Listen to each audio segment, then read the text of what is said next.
homeopatia também pode tratar só uma doença. Quando a gente não quer tratar a pessoa como um todo, quer tratar só uma doença, isso aí é possível.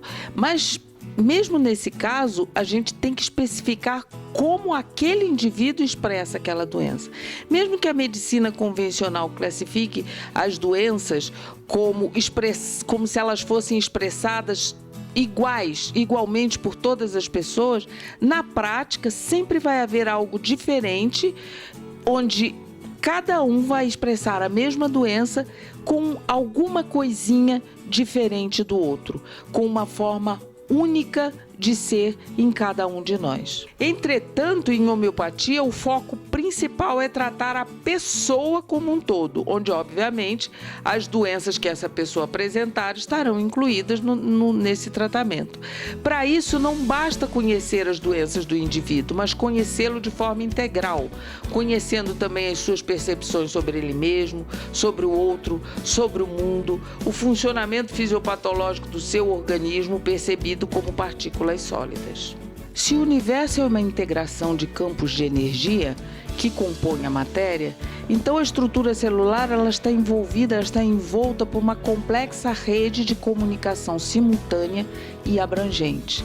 A matéria ela é envolta em uma rede de comunicação e ela não funciona sem essa rede, porque é essa rede que é composta de energia, que faz a interação entre todos os sistemas, levando e trazendo informações. Isso é semelhante a um WhatsApp, a um e-mail, como se o nosso organismo fosse um WhatsApp e um e-mail, levando e trazendo informações para todos os lados. E isso vai dizer para cada parte do nosso corpo o que fazer e como fazer. Se houver qualquer problema nesse sistema interativo das redes de comunicação do nosso organismo, vai haver uma alteração também nos parâmetros de uma proteína, de qualquer proteína, que vai criar alterações em várias outras dentro do sistema. Isso é que leva a disfunções biológicas. Ela vai funcionar errado e aí teremos um conjunto de sintomas que no organismo vivo é percebido por nós como doenças. No mesmo livro do Dr. Lipton, A Biologia da Crença, ele cita várias pesquisas sobre mapeamento de interações entre as proteínas celulares que demonstram exatamente isso que eu estou falando. No estado de saúde, a força vital que dinamicamente anima o corpo material reina com poder ilimitado e mantém todas as suas partes em admirável atividade harmônica nas suas sensações e funções. Isto é o parágrafo 9 do livro base da homeopatia, escrito por Samuel Hahnemann, O Órgão da Arte de Curar. Hahnemann foi um dos maiores gênios que viveu nesse planeta, à frente do nosso próprio tempo, pois mesmo sem a física quântica ajudá-lo em suas compreensões, ele pôde entender essa energia envolvendo a matéria sólida, formando essa rede de intercomunicação. E ele chamou isso de força vital. Ele também compreendeu o seu movimento específico e constante quando escreve que essa força vital dinamicamente anima o corpo material com poder ilimitado. Hahnemann também escreveu que é nessa força vital que está a origem das doenças e não na matéria física propriamente dita. Assim, o problema estaria nas informações que a força vital contém e transmite à matéria sólida, pois é essa energia que faz com que a matéria sólida possa existir. O átomo físico ele é um conjunto de vórtices microscópicos. Com os nossos olhos físicos, a gente só percebe de longe o átomo como uma esfera embaçada, algo em constante movimento e sem forma definida. Mas conforme a gente vai chegando mais perto, a indefinição aumenta cada vez mais até sumir totalmente. Isso Hahnemann também disse quando ele chamou a força vital de força invisível. O genial Hahnemann, ao descrever a força vital, energia, como forças invisíveis, ele ele nos ensina, ele nos diz que a única forma de perceber a sua ação seria por meio da expressão do corpo físico, comportamento, doenças, sintomas. Atualmente há estudos que revelam que essa energia, que Hahnemann chamou de força vital, seriam forças invisíveis do espectro eletromagnético, que promoveriam um grande impacto sobre o funcionamento biológico, como a atuação sobre o DNA, o RNA, síntese de proteínas, controle de genes, divisão celular, diferenciação, secreção hormonal, morfogênese, crescimento, funções nervosas. Cada uma teria um comportamento específico no desenvolvimento da vida, regulado por frequências e padrões específicos de radiação eletromagnética. As escolas de medicina, infelizmente, não absorveram esses saberes na sua compreensão do ser humano ainda. Essas frequências eletromagnéticas são centenas de vezes mais eficazes na transmissão de informações ambientais que os sinais físicos, como os hormônios, os neurotransmissores e etc. A eficácia dessas frequências vibracionais são tão eficazes que elas podem alterar propriedades químicas e físicas de um átomo, da mesma forma que as substâncias químicas. Substâncias químicas como a histamina e o estrogênio. O saber de que os átomos estão em constante movimento e que isso é possível de ser aferido, que eles são únicos pela distribuição de suas cargas positiva e negativa e que, junto com a sua velocidade de giro, eles criam uma vibração específica e um padrão de frequência personalizados, é um saber que não é para ser aplicado aos astros, às estrelas, tal e tal, mas também é para ser aplicado na compreensão do funcionamento de nós mesmos, os seres humanos. As leis da física quântica controlam os movimentos das moléculas que geram a vida. Todos os organismos vivos se comunicam e interagem entre si e com os ambientes por meio de campos de energia. Eles fazem isso em uma forma própria e única, onde essa interação promove impacto para ambos os lados. Essas informações são obtidas por essa rede de energia envolvendo a matéria física, que também é responsável pela comunicação entre os diversos pontos do sistema. Por isso, Hahnemann escreveu que a força vital, que corresponderia à energia eletromagnética, reina com poder ilimitado, o que corresponderia à sua eficácia ser maior do que a das substâncias químicas.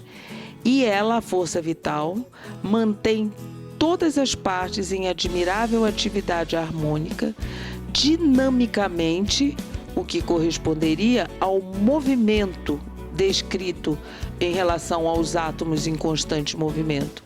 E esse dinamicamente animaria o corpo material. A obra primordial da homeopatia é o livro chamado Órgão da Arte de Curar, que é dividido em parágrafos. Ele foi escrito pelo seu criador, Samuel Hahnemann. Obedecendo à compreensão da época em que ele foi escrito, nós poderemos perceber muitas semelhanças deste livro, destes conceitos, com os atuais conceitos da física quântica. Hahnemann escreve que as doenças só podem ser observadas pelo conjunto de seus sintomas expressados pelo corpo físico, ainda que a origem dessas doenças decorram de reações na energia ou na força ou no princípio vital, correspondente à energia eletromagnética descrita pela física quântica. Traçando um paralelo entre o saber que Hahnemann deixou escrito para nós e os atuais conceitos da física quântica, nós teríamos: a força vital é o aspecto imaterial do ser humano. Isso corresponderia à frequência eletromagnética irradiada pelo movimento constante dos átomos físicos. A força vital, segundo Hahnemann, seria responsável por manter a vida e as funções do organismo vivo na saúde e na doença. Isso seria correspondente às leis da física quântica, mantenedores dos movimentos das moléculas geradoras da vida. Para Hahnemann, este princípio vital ou força vital ou energia vital estaria distribuído por todo o organismo e a origem das doenças estaria em sua atividade. Estudos e pesquisas atuais sobre receptores processadores de informações de células nervosas levam a crer que estes receptores neurais ocorrem em todas as células corporais, fazendo supor que o aspecto imaterial humano, que é o que Hahnemann chamou de princípio vital, energia vital ou força vital, estaria distribuído em moléculas sinalizadoras em todo o corpo, sendo capaz de usar o cérebro para gerar moléculas de emoção que atuariam sobre todo o sistema. As experimentações científicas homeopáticas e a lei da semelhança, elas mostram a especificidade de cada ser humano, o modo único de ser de cada um de nós, em todos os aspectos. Hahnemann escreveu que cada um de nós nasce com uma doença crônica intrínseca, que corresponderia ao padrão único de ser de cada um de nós. E nesse padrão estão todas as informações sobre cada indivíduo.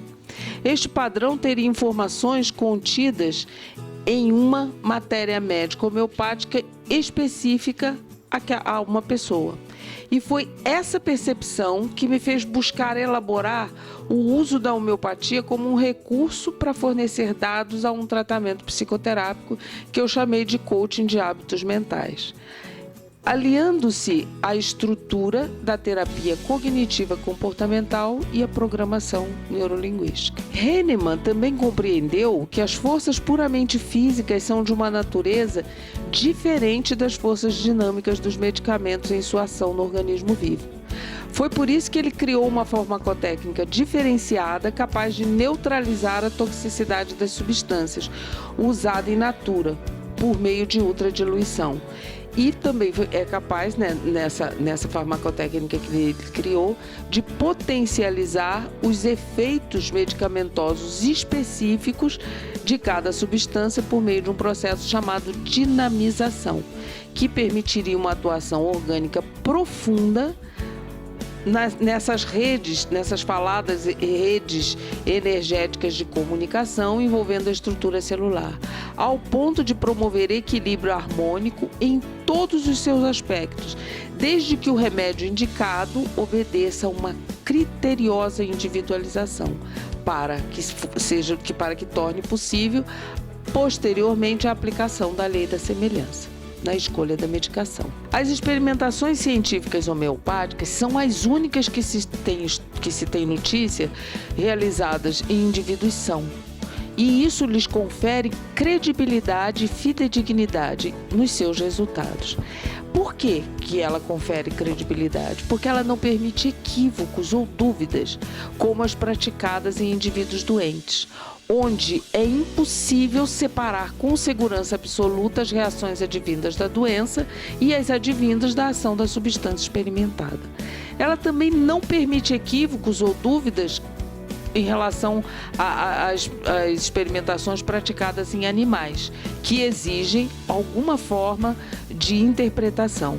Hahnemann compreendeu que um remédio formulado com uma substância in natura poderia promover intoxicações, doenças, problemas e até morte no organismo vivo. Mas a mesma substância formulada como potencial de onda seria capaz de abolir total ou parcialmente o mesmo quadro sintomatológico que ela foi capaz de causar em indivíduos são durante a sua experimentação. Nesse âmbito também existem pesquisas atuais demonstrando a atuação do medicamento homeopático. O maior foco do tratamento homeopático está em tratar uma pessoa em todos os seus aspectos, incluindo o tratamento de suas doenças, que são expressões de instabilidades daquele organismo. Por meio de uma individualização criteriosa e adequada aplicação da lei da semelhança, o remédio homeopático individualizado com afinidade total ao padrão inato do indivíduo será capaz de atuar também nas redes quânticas de energia eletromagnética, a envolver a estrutura celular. E isso permitiria a resolução de disfunções orgânicas, promovendo uma autorregulação orgânica para gerar informações mais satisfatórias na atuação dos movimentos moleculares geradores da vida, ensinando o organismo a ter melhores tomadas de decisão para equilíbrio e bem-estar. Com uma abordagem psicoterápica concomitante, com base na matéria médica homeopática correspondente ao remédio homeopático individualizado de maior afinidade a um indivíduo, aliada à estrutura dos fundamentos e estratégias psicoterápicas da terapia cognitiva comportamental e da programação neurolinguística, essa abordagem combinada, por meio do autoconhecimento profundo, contribui para a perpetuação dos benefícios obtidos com o remédio homeopático individualizado corretamente indicado. E isso vai para um nível de cura muito mais estável, que a gente pode até falar que seria algo contínuo.